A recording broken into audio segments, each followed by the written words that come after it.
Welcome sa ating YouTube channel. Ganda oh.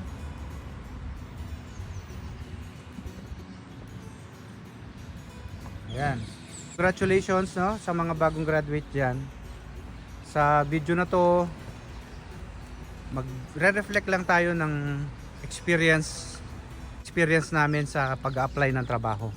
Yeah, happy graduation congratulations sa mga nag-graduate ngayong batch 2024-2025. Yun, good luck sa pag inyong a-apply. Pero advice lang sa pag-apply nyo is walang madali. Okay? Kailangan nyo lang tiyaga. Although kahit naman pag sa Pinas, kung sa Pinas kayo, although doon naman talaga is kahit anong talino mo, kung wala kang backup, talagang mahirap. Pero it's okay. Try and try.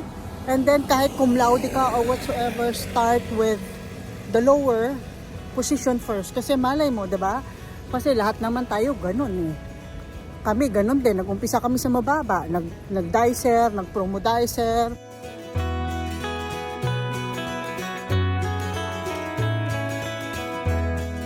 Experience ko naman, una, budigero. So nag-apply ako, matagal muna bago ako na-hire eh. So 6 months yata after graduation. Then una budigero, tapos nagsara yung kumpanya, tapos naging loan collector. Pero although maganda naman yung kita ko noon nung time na yon, 2006. I need to grow up.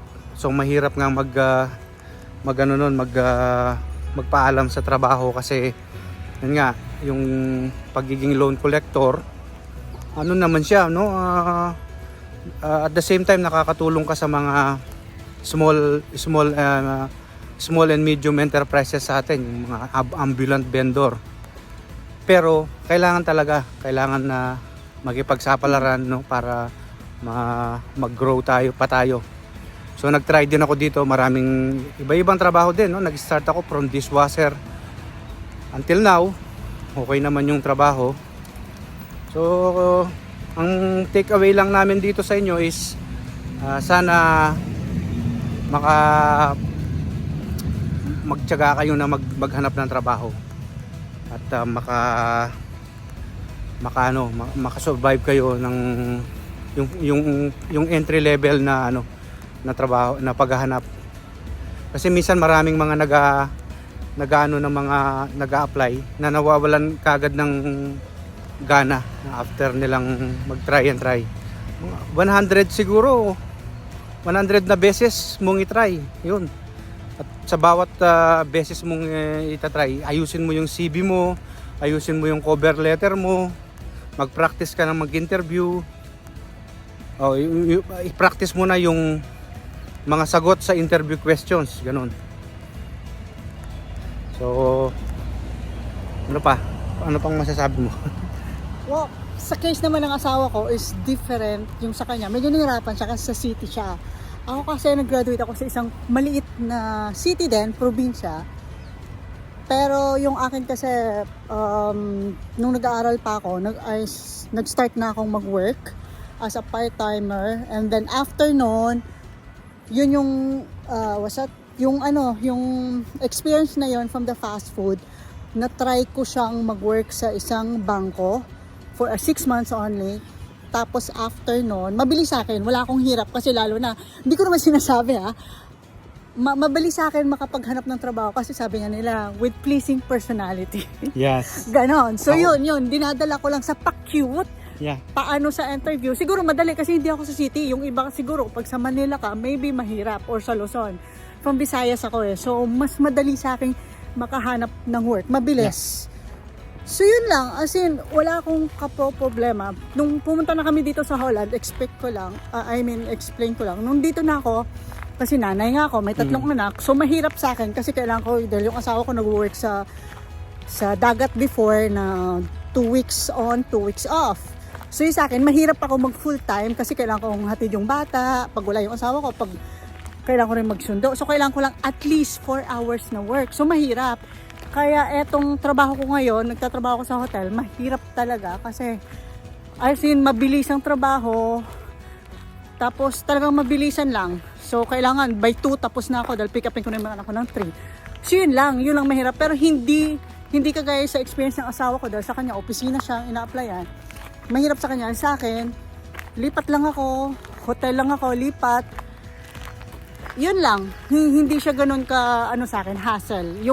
Tsaka pag in-interview ako kasi, dinideal ko na sa kanila yung oras na gusto ko at araw na gusto ko. Take it or leave it yun. Yan lang. Hindi, pero yung in-applyan ko kasi din naman, hindi lang naman, yung sitwasyon ko ngayon na office worker, marami akong dinaanan muna bago ko na-achieve ito. So sabi ko nga kanina, nag-start ako sa pinaka chapsuy nga kumbaga, kung titingnan mo yung chapsuy, chapsuy yung mga trabaho ko dahil iba-iba. Kumbaga wala siyang yung career path niya is iba-iba. Una nandun sa logistics, although warehousing, bodeguero. Pangalawa is sa finance, sa loan collector. Pangatlo, catering. Tapos pang-apat, manufacturing na kumpanya. Doon pa lang ako nag-start na from yung catering at saka yung manufacturing. Medyo nag-iba na yung trajectory ng career ko. Kaya, doon mo masasabi na sa opisina na yon. So hanggang ngayon na nga. So yun nga, may din yung takeaway natin dito sa mga bagong graduates na magpursige, no, kung ano yung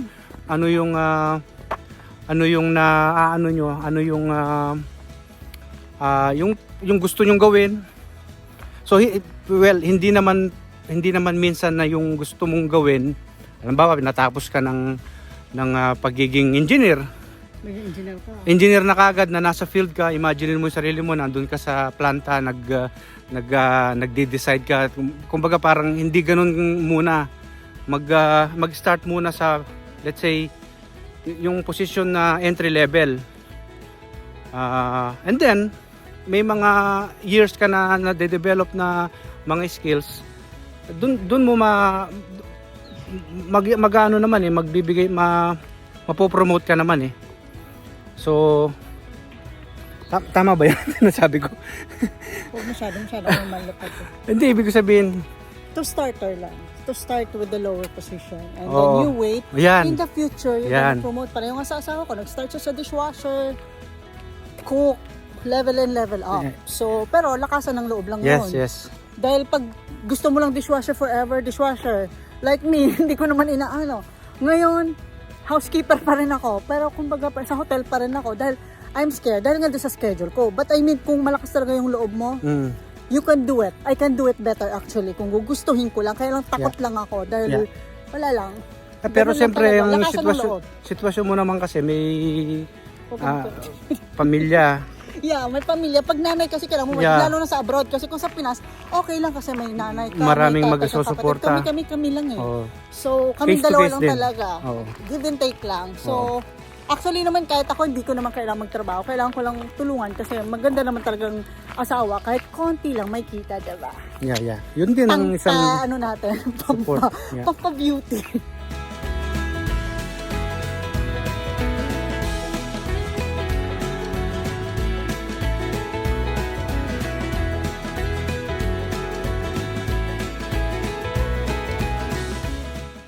Nasaan na ba tayo? Advice. Doon sa Peace! career.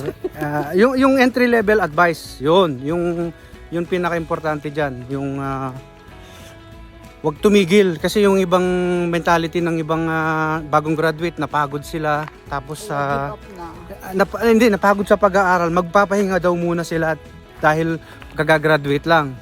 So ang magandang gawin diyan is magpahinga ka na lang kapag nakapasok ka na ng trabaho, mag-file ka ng annual leave mo. Yeah. Yun, hindi yung nagsasound na ako na parang nagsesermon dito, pero advice ko lang na marami kayong sa job market na papasok. So yung ganung klaseng mentality, malaki ang competition. So right on the get-go, ano kaagad, apply kaagad ng trabaho at syempre pagandahan ng CV ka nga. Paulit-ulit na ako. Ini-emphasize ko lang na ganun. Mag-start Lakasan ng loob, yun mag-start lang. ng maaga. Yan. So, well, lahat sa inyo ngayon may hangover pa sa mga ceremonies. At sigurado press pa sa inyo yung pag-akyat at pagbaba ng entablado. At ito na yung entablado ng buhay. Kaya pag sumikapan ninyo, at sana itong konting vlog namin na to ng pamilya namin ay makabigay ng inspirasyon sa inyo. Okay? I think dito na namin tatapusin ang aming vlog. So, Like and subscribe and share po sa aming vlog.